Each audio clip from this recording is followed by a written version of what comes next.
I really love Viennese waltzes. Right. I think part of my growing up, I've always liked the genre of waltz, which to a lot of people is a very, cheesy form of music. I love the waltz. Yeah, Yeah. I love waltzes mostly because I think, just like Tchaikovsky, it's a very, you could say innocent, but it's a very transparent form of music where the joy is right there on the table, and I think the way they play with time is one of the more obvious ways that music is played with time. Sure. Because I think one of the most important, if you're being an artist, if you're being a performer, one of the two most important things you need to understand is time and color. Time and color are the two most important things, I think, to be a great performer. Now, what I mean by that, well, that's why I listen to a lot of Viennese waltzes, because they have dances and waltzes tend to have a habit of just playing with it. Mm-hmm. Especially Viennese waltzes, it's very whimsical. Sure. And though it is whimsical, I feel like it's very obvious to tell when they're playing with time, and it really affects you with the way they play with time. And if you listen to different, orchestras play different waltzes, you can see how different cultures might play differently with time. And you can see how, the Vienna plays with time, and they're very, how do you say this, very liberal with they take many liberties with time. Yeah. Anyways, the violinist here is Benjamin Bauman with the pianist Yekwon Sung-Woo, written by Fritz Kreisler in 1848, something like that. Sure. All right. Okay.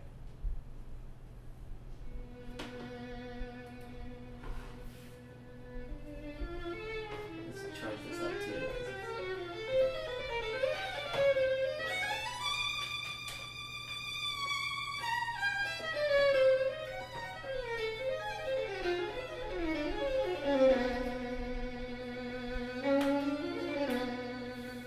Very curious to see what you think about this.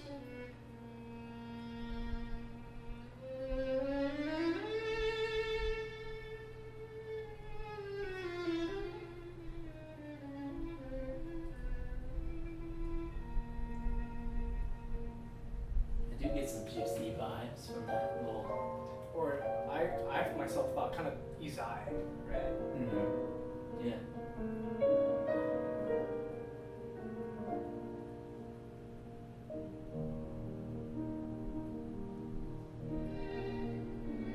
Have you listened to this before?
A little time there.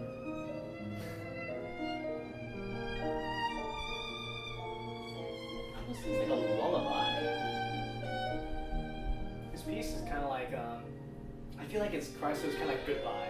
For some reason, I don't know It's why. right before he dies. It's just within the last 10 years before he died. I think he composed one more piece, but I don't think it was a violin piece. Wait, you just said within 10 years that he died? Yeah. He's taking some some liberties there. Well, I think he composed this in 1948, or it could be 58. But he died in 62. that being said, Okay, I'm pretty sure he's towards the end. yeah. So like this is like I think One of the last things he wrote. second to last. I think last Yeah. things that he wrote. Well, and that would make sense to Yeah. what you're saying, like in terms of like last Yeah.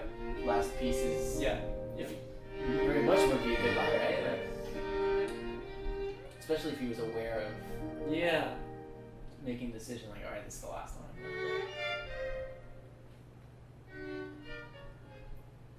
Did you say this was composed in Vienna? No, I don't think it was. Well, I don't know if it was composed in Vienna, but it's called Viennese Rhapsodic Fantasia. Right. So there's not really a form,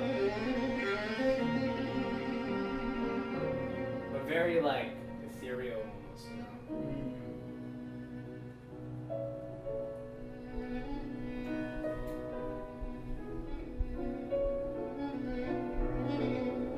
There's a humor to it. You'll see. I see what you mean.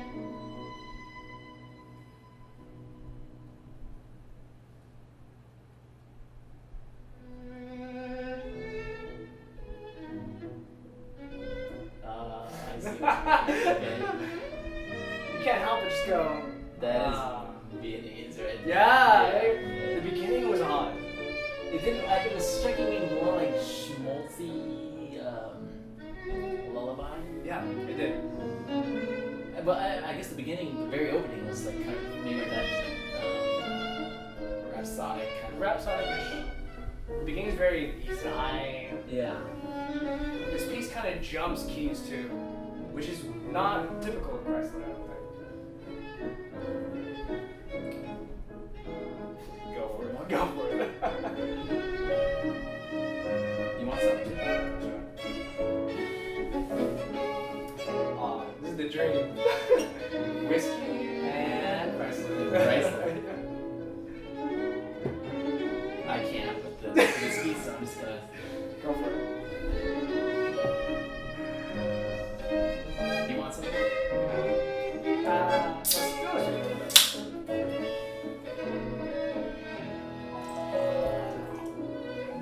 Just give you a little top her off. Thank you.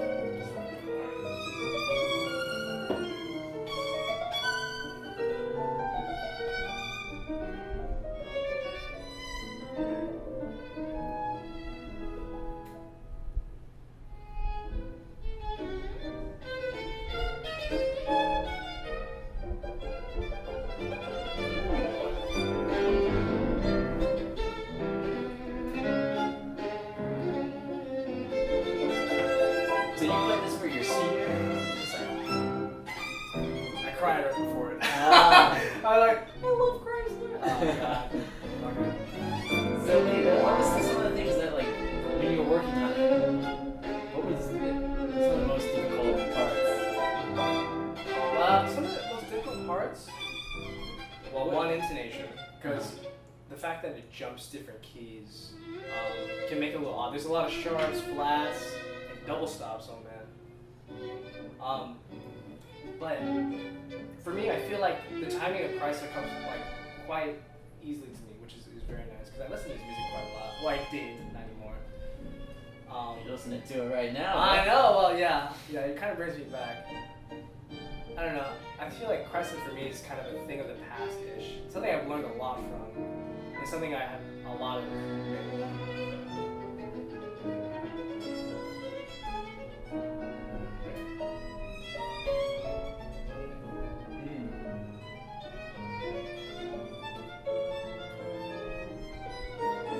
Kreisler's one of the violinists I really admire. Really admire. It's just, I don't know, his personality resonates with mine, I feel like. What would you say his personality, like, how would you describe that personality, I guess? Well,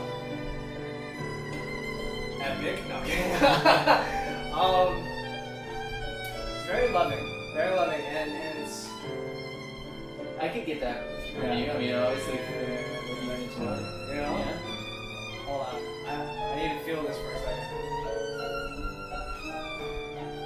This is very cheesy.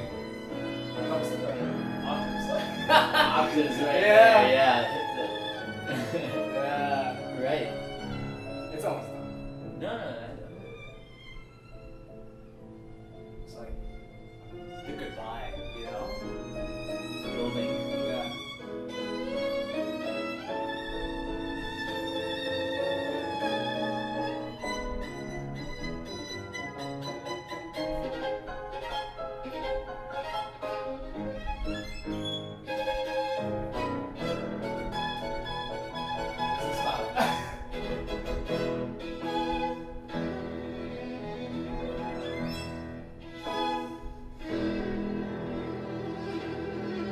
tell me that's how you ended your concert. Dude, I ended that. I was like, and I was like, That's gotta be I was the way you ended your concert. Just boom. that was the last piece of my concert actually. Nice. Which I think was a nice send off. I think was really nice send off. There's something about the last, like your senior recital, that Yeah.